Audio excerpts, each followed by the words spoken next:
everyone, my name is Miss Rhone and welcome to my YouTube channel. Now today I'm going to be talking to parents about how to better prepare your child for the big tests. No matter if it's a state standardized test or if it's just an assessment that's going to be held within the classroom. These are going to be my top 10 tips to help better prepare your child to be successful on the test. If you're a parent and you enjoy these tips, make sure you like and subscribe below.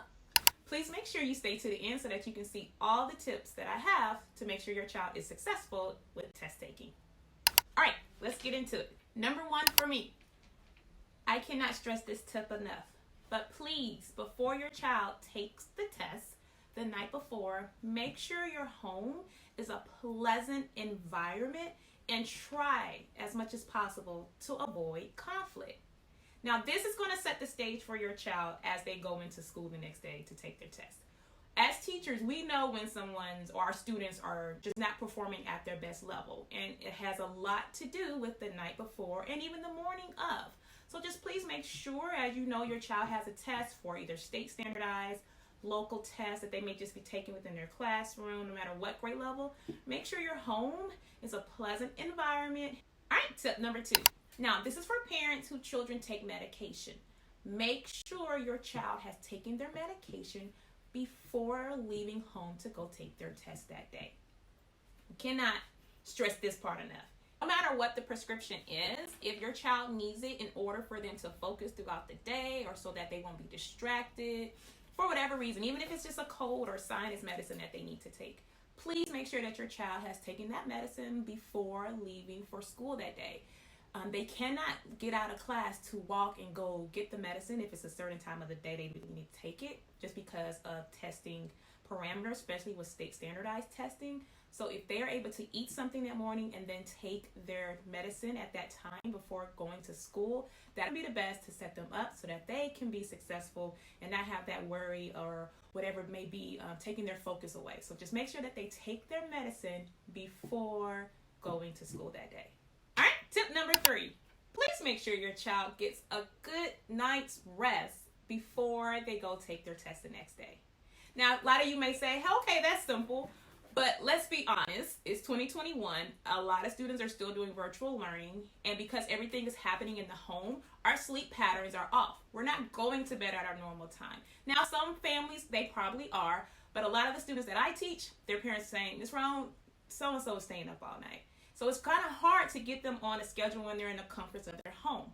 But in order for them to really be successful, if they're going into the building to take their assessment, they have to go to bed at a decent time. So please make sure your child gets some rest before the test. I'm going to slide this tip in with number 3, and that is to make sure your child eats a proper breakfast before taking the test that day. If you're a parent and you rely on the school to provide breakfast for your child, you'll be fine. You'll be covered. But if you know your child really doesn't do well with a lot of the sugary breakfasts like the juices and the muffins, it's not going to really hold them over because they're going to get hungry quicker, we know, and we know it's just not going to keep them focused if they have more of a protein-based breakfast. So depending on the school, your child's lunchtime will definitely be altered, especially, again, if you're dealing with a state standardized test. So if your child is used to eating at a certain time, they may not eat at that time. It may be later just because the building is testing and there's certain regulations that everybody must follow. So if they have a balanced breakfast in the morning, something that can hold them over until it is their lunchtime, then they can definitely get through the test a lot better, especially if it's a state standardized test. And I can't stress that enough. If it's a regular test day just within the teacher's classroom, they'll be consistent with their regular lunchtime. But if it's not, and it's state standardized testing, like your big state test, please make sure that your baby has eaten something that can hold them throughout the day. Please. Tip number 4, get your child to school on time, especially on test taking day. Now, I understand things happen. Alarm doesn't go off. The younger baby in the house, something might have happened with them. The bus may be running late. We get it. Totally understand. But if it is in your control, please try your best to get your child to school on time so that they can have all of that time to prepare themselves, go through their normal routine of getting into the classroom, getting settled, getting their materials together, because test taking day can be a little different as far as the mood. So if we can eliminate coming in tardy and not able to get to their classroom and all these other things going on, it's going to help your child be really focused. That's a part of the goal. We want every child to be focused while taking their test. So we can eliminate little distractions. Even coming to school late can alter. If we come to school late or we go to work late, it can alter our day. So we can alter our students' days as well. So just make sure and try our best to make sure we can get our students to school on time so that they have all their time to get prepared mentally, physically, get settled into their classroom so that they can do their best on their test. Number 5, please make sure that you encourage your child to listen to the instructions that are read by the teacher carefully. Now, when they're listening to those instructions, we're going to eliminate them making any mistakes that they could possibly make just because they didn't listen carefully and hear exactly what the teacher was directing them to do. And if it's an assessment that they can read the directions on their own, then please make sure that you remind them, hey, not only listen to the instructions, read them to yourself carefully as well so that you get a better understanding of what the assessment is asking. It's a simple tip, but just reminding your child to do that one little thing, reminding themselves to listen carefully as I'm here, the teacher talking, we're going to make sure that they definitely do their best on their test. Tip number 6, explain to your child the importance of using time wisely. Now, we know that if we're talking about, any test, not just state standardized, it could be a classroom assessment as well. Time is of the essence, and you don't want to waste too much time on one question, okay? So the best thing that I recommend that you tell your child is to listen to those instructions carefully and use your time wisely in answering those questions. Now, if they get stuck, encourage them to move to the next question, complete that question, and then come back after you've had a moment to kind of just think about what the other question was asking you about before making that choice. But you don't want to waste too much time just on one question trying to figure it out. If you don't know it at the time, move on, answer your other ones that you do know, and then come back to that question that you were stuck on so that you're not wasting your time and that you can complete your test and answer all of your questions correctly. So that's my tip. Please make sure that you encourage your child to use their time wisely. All right, tip number 6 goes into tip number 7.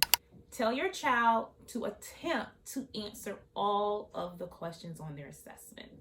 You never want to leave a question unanswered. You need to put something, whether it is if you're bubbling in, if you're using Scantron, if you're using online, even on a computer test, if it's a constructive response, you have to put something. So please make sure that you encourage your child to not leave any question unanswered, but to answer every question on the test.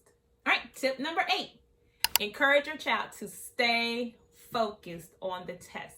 Even if others around them have completed the test, don't worry about what everybody else is doing. Block them out. Stay focused on what is in front of you so that you can complete your test. So again, tip number 8, please encourage your child to stay focused on the test no matter if or whatever could be going on around them within the classroom. If others finish early, if shouldn't be conversations happening just because this is a test and everything needs to be quiet to respect others. But if so, just remind your child, stay focused during the test, all the way to the end. All right, tip number 9. If your child comes home and says that they don't feel that they did their best during the test, just remind them that there will be more opportunities for them to improve and succeed on the next assessment.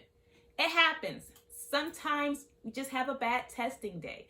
Sometimes our mornings were off, or we didn't eat enough, or we just really wasn't that prepared for the material. It can happen. But don't beat your student down. Encourage them that there will be more opportunities. You will succeed. And it's just a bad day that we had. It happens. But you're going to do well, and you're going to do better on the next assessment. And tip number 10, simple, easy. Wish your child the best of luck on the morning of the test. Parents, you will be so surprised with how heavy your words carry in our students when they come into the building. And we know who has been that little word of encouragement from mommy, daddy, auntie, cousin, grandma, whoever drops them off that day. So wishing them the best of luck, sending positive vibes their way, telling them that they can do it, tell them that they are prepared and they got this, Any words of inspiration is what your baby will need before going to take that test. I don't care if they're a 3rd grader, kindergartner, 12th grader taking those major exams. Those positive words, oh my gosh, they make the difference. We say them to ourselves as adults.